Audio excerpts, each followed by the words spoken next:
Engineering plus MBA म्हणजे एकदम safe career. पण रियालिटी चेक करून तुम्हाला नक्की धक्का बसणार आहे. आज एक पॅरेंट भेटले, मुलाचं इंजिनिअरिंग करणार मग MBA करणार म्हणजे कसं लाईफ सेट आहे असं त्यांचं म्हणणं होतं. पण खरंच रियालिटी तशी आहे का?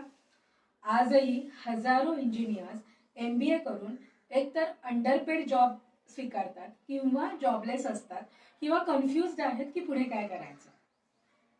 मग सेफ करिअर कसं निवडायचं? तर 3 गोष्टी पहा. इंटरेस्ट आणि इंटेलिजन्स आहे का? त्या करिअरला फ्युचरमध्ये स्कोप आहे का? आणि ॲप्टिट्यूड मॅच होत आहे का? या 3 गोष्टी जर मॅच होत असतील तर ते करिअर तुमच्या मुलाचं असतं.